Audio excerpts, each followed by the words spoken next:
Hi, good morning. කොහොමද ඉතින්? ඕන දැන් තමයි මම නැගිට්ටේ. අද මම උදේ හැරෙන ගොඩාක් පරක්කු වුණා. ඒකට හේතුව මේ දවස්වල මට කැම්පස් නැහැ. ඒ නිසා උදේ ලෙක්චර්ස් යන්න නැහැනේ. සාමාන්‍යයෙන් ලෙක්චර්ස් යන්න තිබ්බොත් තමයි මම ගොඩක් උදේම ලෑස්ති වෙන්නේ. හැබැයි දැන් මම ටිකක් දවල් වෙනකන් නිදා ගන්නවා. ඉතින් අද වීඩියෝ එක 24 hours වීඩියෝ එකක්. වෙනස්ම වීඩියෝ එකක් මම ඊට කලින් හැම වීඩියෝ එකක් කළා නැහැ මට මතක විදිහට නම්. ඉතින් අද වීඩියෝ එකකින් ඔයාලට බලා ගන්න පුළුවන් පැය 24ක් ඇතුළත වේල් 3ක්. ඒ කියන්නේ උදේ දවල් රෑ කියන වේල් 3ට මම මොන જાතිය රෙසිපීස්ද try කරේ කියලා. ඉතින් දැන් මෙහෙට ස්ප්‍රින්ග් එකනේ. ඒ නිසා හොඳටම අවුව වැටෙන පටන් ගන්න තියෙන්නේ. සීතලයි ඒ වුණාට හොඳට අවුව වැටෙනවා. වින්ටර් එකේදී අර කොළ ඔක්කොම හැලිලා එහෙම තිබ්බ ගස් දැන් අලුතෙන් දාලා මල් පිවෙන්න පටන් ගන්න තියෙන්නේ. ඔය ඉස්සරහා ගෙදර මාර ලස්සන මල් තියෙනවා. ඉතින් මෙන්න මේ ෆ්‍රෙෂ් මිල්ක් එක තමයි මම හැමදාම උදේට බොන්නේ. මම මෙහෙදී ෆ්‍රෙෂ් මිල්ක් වර්ග කිහිපයක්ම try කරලා තියෙනවා. හැබැයි මේක තමයි මම ආසා වුණු එක. ඒ නිසා මම මේ ෆ්‍රෙෂ් මිල්ක් එක තමයි දිගටම ගෙනාවේ. මම හදන්න යන්නේ බ්‍රෙඩ් ටෝස්ට් එකක්. ඉතින් ඒකට මුලින්ම මම බිත්තර දෙකක් තැම්බෙන්න තියාගත්තා. මම ගෙනලා තිබ්බ පාන් එකේ මට මතක විදිහට ඉතුරුලා තිබ්බේ පාන් 4යි. ඉතින් මම ඒ ටික ටෝස්ට් කරගන්න ඒ 4 මේ විදිහට ටෝස්ටර් එකට දාගත්තා. දැන් ඉතින් විනාඩි 2ක් බලන් ඉන්න ඕනේ මේක ටෝස්ට් වෙනකම්. හරි. ඉතින් මේ තියෙන්නේ මම ටෝස්ට් කරගත්තු පාන් ස්ලයිසස් 4. ඊට පස්සේ මම අද පාන් වල ගාවන්නේ මෙන්න මේ බටර් එක. මේ බටර් එක මාරම රසයි. ඒ නිසා මම මේක ගන්නවා. ඊට පස්සේ මෙන්න මේ චීස් සොසේජස් එකක් තිබ්බා. ඉතින් මම මේකෙන් දෙකකුත් බැද ගන්නවා. මම බිත්තර දෙක මුලින්ම තැම්බෙන්න තිබ්බානේ. ඉතින් හොඳට තැම්බිලා. ඉතින් මේ විදිහට බටර් උත් ස්ප්‍රෙඩ් කරගෙන දැන් තියෙන්නේ පාන් වල. මම ගොඩාක් ස්ප්‍රෙඩ් කරගත්තේ නැහැ. මොකද අර බටර් ගොඩක් ඇවුනට පස්සේ අර ටෝස්ට් කරපු එක අපරාධ වෙනවා. ඉතින් ওই විදිහට තමයි මම සොසේජස් දෙකත් බැදගෙන තියෙන්නේ. දැන් ඉතින් බිත්තර ටික සුද්ධ කරගන්න ඕනි. ඒක තමයි අමාරුම වැඩේ. මොකද මම හැමදාම බිත්තර හදලා කට්ට ගලවද්දි බිත්තරේ සවුත්තු වෙනවා. ඉතින් මං අදත් ඒකම බලාපොරොත්තු වෙනවා. බලමු මොකද වෙන්නේ කියලා. කිව්ව විදිහටම බිත්තරේ සවුත්තු වුණා අදත්.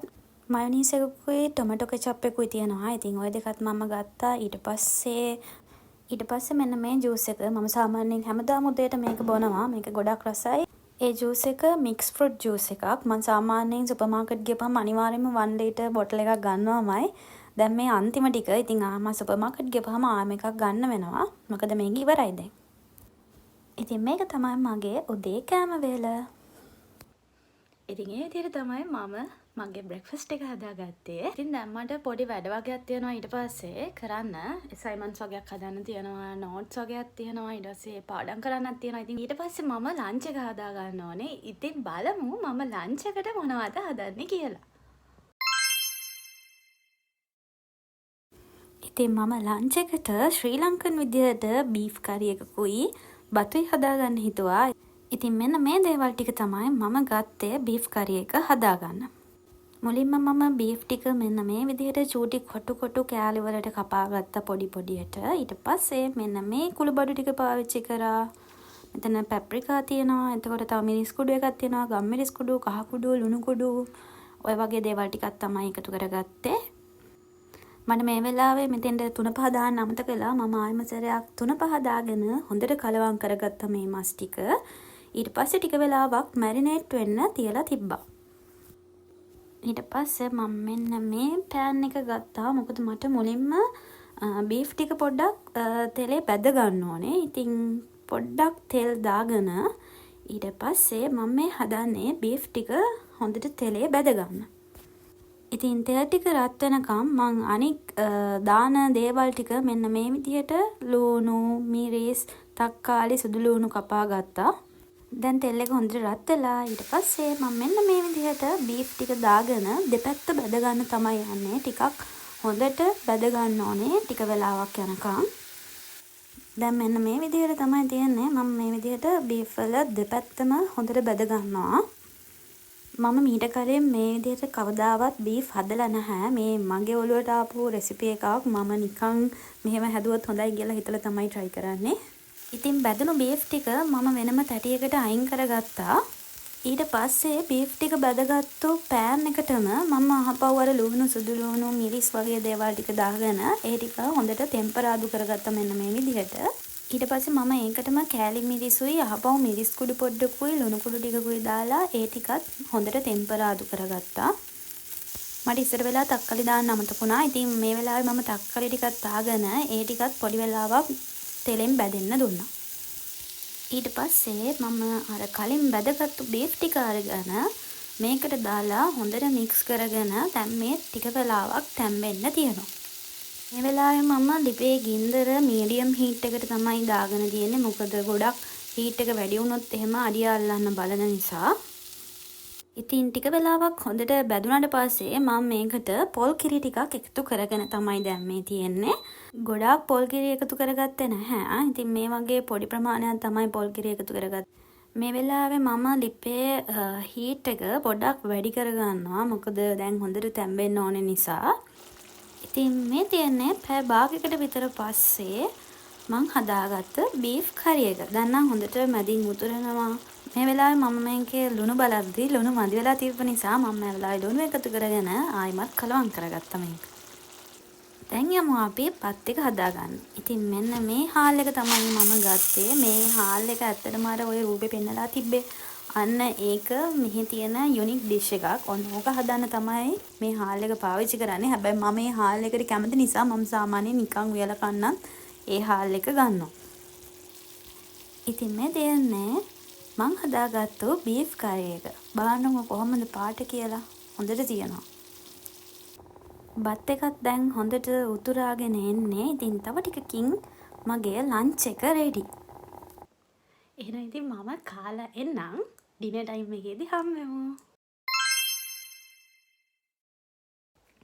දැන් වෙලාව හවස 6:23යි. ඉතින් තාමත් හොඳටම මෙහි එළියයි. ඒකට හේතුව ස්ප්‍රින්ග් එක කරුවල වැටෙන්න ගොඩාක් රැ වෙනවා. ඒ කියන්නේ ඉර බහින්න ගොඩක් හවස් වෙනවා. අර මේ දවස්වල. ඉතින් 6:23 වුණා තාම නිකන් දවල් වරු වගේ තමයි. ඒ තරම් හොඳටම අවුව මෙහෙට. ඉතින් මං හිතුවා රෑ කෑම එක දැන් හදා ගන්න ඕනි කියලා. ඉතින් මං හදන්න යන්නේ ටොර්ටිලියා ස්පැනියෝලා කියන ඩිෂ් එක. ඉතින් හදලා බලමු කොහොමද ඒකේ රස කියලා.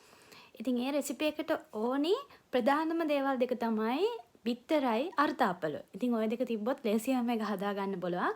ගිහින් බලමු කොහොමද හදාගන්නේ කියලා. මම අරගත්තේ කාල ගෙඩියයි. ඊට පස්සේ ලුණු ගත්තා. ඊට පස්සේ බිත්තර දෙකක් ගන්නවා මම.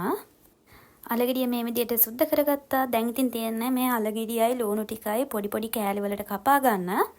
ඉතින් මං මුලින්ම අල ටික මෙන්න මේ විදිහට චූටි චූටි කෑලි වලට කපා ගත්තා. මොකද එතකොට මට ලේසි ඉක්මනට තැම්බෙන නිසා.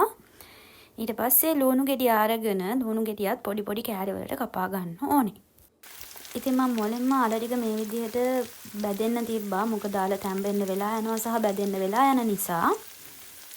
ඒ අතරේ මම බිත්තර දෙකක් මේ විදිහේ භාජනයකට දාගත්තා. දැන් හොඳට මේක කලවම් කරගන්න ඕනේ.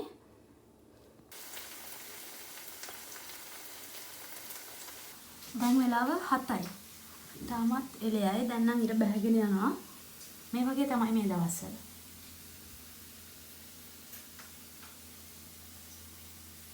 මේ වෙලාවේ අල ටික හොඳට තෙලේ බැදිලා තියෙන්නේ.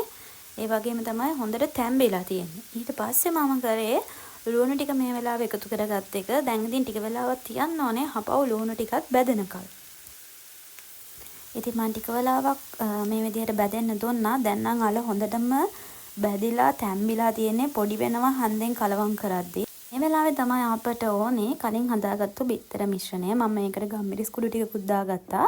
මම කලින් බැදගත්තු අලයි ලුණුයි ටිකක් නිවෙන්න තියලා ඊට පස්සේ මම කරේ මෙන්න මේ විදිහට බිත්තර මිශ්‍රණයට ඒක දාගෙන හොඳට කලවම් කරගන්න එක. මේ මිශ්‍රණය ටික වෙලාවක් මෙහෙම තියෙන දෙන්න ඕනේ. එතකොට තමයි මේකේ රස සහ පදම ගානට එන්නේ. ඉතින් මේ වෙලාවේ මම අර කලින් ගත්තු පෑන් එකටම අහපව් තෙල් ටිකක් එකතු කරගත්තා. ඉතින් තෙල් ටික හොඳට රත් වුණාට පස්සේ අපිට කරන් තියෙන්නේ මෙන්න මේ මිශ්‍රණය මේ විදිහට පෑන් එකට දාගෙන අර ඔම්ලට් එකක් හදනවා වගේ හදාගන්න එක තමයි. ඉතින් දැන් තියෙන අමාරුම දේ තමයි මේක අනිත් පැත්ත හරවා ගන්න එක. මම මේක කවදාවත් මීට කලින් හදලා නැහැ. හැබැයි රෙස්ටොරන්ට් වලින් කැෆේ වලින් එහෙම කාලා නම් තියෙනවා. හැබැයි ගෙදර නම් කවදාවත්ම හදලා නෑ. බලමු ඉතින් try එකක් දීලා. කොහොම හරි ඔන්න මම ඔම්ලට් එක අනිත් පැත්ත දාගත්තා. ඉතින් ඔය විදිහට ටික වෙලාවක් ඔම්ලට් එකේ අනිත් පැත්තත් බැද්ද ගන්න තමයි තියෙන්නේ. මං ගින්දර වැඩියෙන් තිබ්බ නිසා පොඩ්ඩක් යටපැත්ත ටිකක් බැදිලා වැඩි. ඉතින් මේ තමයි ලිපෙන් බාගත්තට පස්සේ ෆයිනල් ලුක් එක. ඉතින් මේක ගොඩාක් රසයි. ඔයාලත් හදලා බලන්න. මේක හදන්න හරිම ලේසියිනේ. අර අපි ලංකාවේ හදන ඔම්ලට් එකක් වගේම තමයි. දාපු දේවල් ටික විතරයි වෙනස්. මම ගත්තු මිශ්‍රණයේ ප්‍රමාණය මදි නිසා මේක ගොඩක් අර තුනී විදිහට තමයි ආවේ. එහෙම නැත්නම් මේක මීට වඩා ගොඩක් තික් එකක් තමයි සාමාන්‍යයෙන් ඔය රෙස්ටොරන්ට් වල එහෙම තියෙන එක.